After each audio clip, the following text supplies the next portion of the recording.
ele está direta ou indiretamente ligado à sua vida cotidiana. Dependendo de qual ponto você está, você quer que ele seja maior. Se você estiver no lado oposto, espera que ele seja menor. Numa economia moderna, a existência dele é totalmente inevitável. Sim, vamos falar sobre os juros e como ele afeta a sua vida e a toda a economia.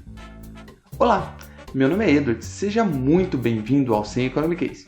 Aqui você aprende de forma fácil e descontraída. A taxa de juros é o fator central de toda a economia. Na vida, sempre nos deparamos, mesmo que não percebamos, com um conceito básico: recursos são escassos. Isso significa que muitas vezes você precisa escolher entre uma coisa ou outra. Tudo isso é mais evidente quando se coloca o fator tempo. Você prefere algo hoje ou algo amanhã? Esse conceito é conhecido como preferência temporal. Como uma regra geral, é comum o ser humano preferir um carro hoje ao invés de um carro amanhã. Ele só vai abrir mão de alguma coisa hoje se ele for obter amanhã de alguma forma que seja mais compensador para ele. Vamos usar o termo dinheiro. Já falamos sobre isso no vídeo passado. Caso você não tenha visto, confere lá para entender melhor. Mas o que você prefere? Ter R$100 hoje ou R$100 daqui a um ano? Provavelmente você respondeu que hoje, certo? Isso acontece porque a gente calcula, muitas vezes sem nem perceber, que o futuro é incerto. O dinheiro pode sumir, você pode morrer e muitas outras coisas podem acontecer, fazendo com que seja impedido de alcançar esses R$100 no final do ano. Você só vai trocar o dinheiro de hoje por algum dinheiro no futuro se perceber que realmente vai valer a pena. Como um exemplo, se ao invés de R$100 iniciais, você for receber um valor maior que esse. Isso pode ser chamado de juros. Se poupamos mais, precisamos consumir menos hoje. E isso é denominado como uma baixa preferência temporal, porque você não se importa tanto em utilizar o produto ou o bem hoje. Caso aconteça o inverso, poupamos menos e consumimos mais hoje, temos uma preferência temporal alta, porque você precisa muito utilizar ou consumir aquele bem ou produto hoje. Então, a gente pode concluir que os juros é definido pelo quanto as pessoas estão poupando em uma sociedade. E essa poupança reflete a preferência temporal de toda essa sociedade. Para ser mais exato, em um mercado, isso pode determinar a taxa de juros natural, ou chamada taxa de juros originária. Antes que você me pergunte, os juros que a gente usa no dia a dia não é o juros natural. Primeiro porque a gente não usufrui realmente de um mercado livre. E segundo, que existem outros fatores que afetam a chamada taxa de juros de mercado. Mas o que é a taxa de juros de mercado? Ela é a soma da taxa de juros natural, mais um prêmio de risco, mais um prêmio pela inflação, mais um prêmio de liquidez. Calma, não fecha o vídeo ainda não. Fica tranquilo que eu vou explicar cada um para você. Taxa natural ou originária.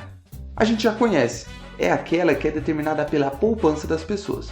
O prêmio de risco você pode entender como um bônus por um possível calote. Imagina que você vai emprestar um dinheiro para aquela pessoa que costumeiramente deve todo mundo, o famoso caloteiro.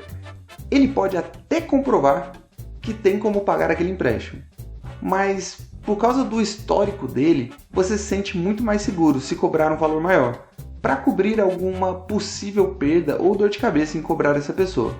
A inflação, de forma genérica, é uma perda geral do poder de compra daquilo que você chama de dinheiro.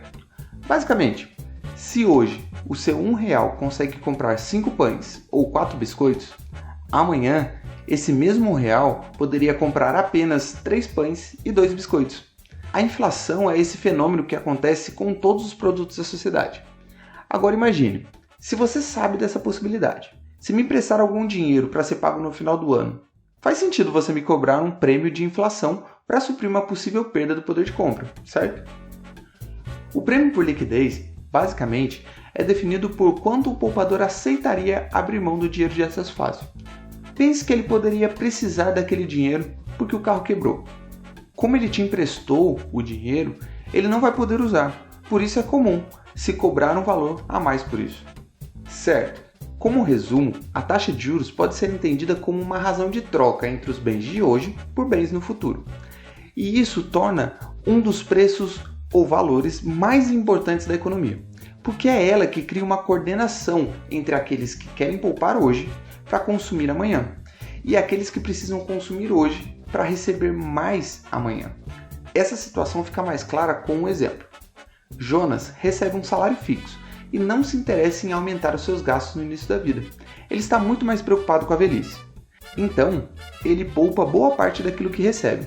Para que ele aumente o dinheiro que ele vem guardando, ele decide fazer empréstimos para Ricardo.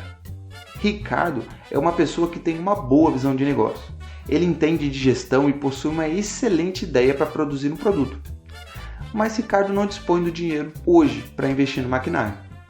Ele vai até Jonas, pega esse dinheiro emprestado e promete pagar em um determinado tempo, quando já estiver recebendo pela venda dos produtos.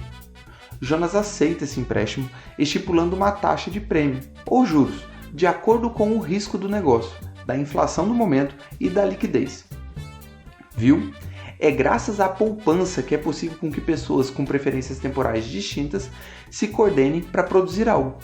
Talvez você tenha entendido, mas não consiga ver uma aplicação prática deste conhecimento. Vamos usar o exemplo do Brasil. Costumeiramente, a taxa de juros sempre foi alta, e isso pode ser explicado por diversos motivos: riscos jurídicos, riscos econômicos, riscos políticos, preferência temporal alta, pouca concorrência, enfim. Se formos falar de todos os problemas do Brasil, podemos ficar o vídeo todo só falando disso. Mas entenda a consequência de uma taxa de juros alta. Se o juros é alto, poucas pessoas poderão pegar empréstimos para criar empreendimentos ou negócios. Isso gera um atraso na economia, diminui a criação de emprego e por aí vai. Agora, a taxa de juros está baixíssima, a mais baixa da história do nosso país. Então, isso é excelente, certo? Bem, não exatamente. A preferência temporal das pessoas não mudou. Isso significa que elas não poupam mais hoje do que elas poupavam antes. A maior parte dos riscos não mudou. Ou, se mudou, foram mudanças irrelevantes. Isso significa que as pessoas estão consumindo muito e outras pessoas estão pegando muitos empréstimos para fazer empreendimentos. Isso gera uma descoordenação temporal.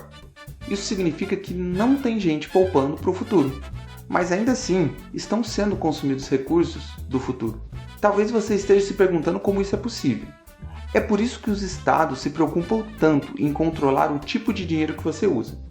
Essa atitude é perigosa e reflete em crises que nada mais são do que empresas falindo porque seus produtos não são mais rentáveis num mundo em que a taxa de juros já não é tão baixa.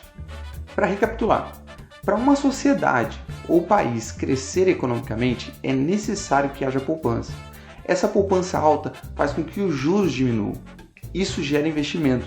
Esse investimento aumenta a produtividade do país. Essa produtividade aumenta empregos, salários e melhora a qualidade de vida da galera. Isso é crescimento sustentável. E aí, você entendeu como funcionam os juros e por que ele é tão importante nos dias de hoje? Os livros que foram usados na bibliografia desse vídeo estão na descrição. Caso você tenha interesse em adquirir, faça-o através do link, assim você ajuda o canal. Comente abaixo suas dúvidas e sugestões. Não se esqueça de curtir e compartilhar. E para mais assuntos econômicos, acesse semeconomicase.com.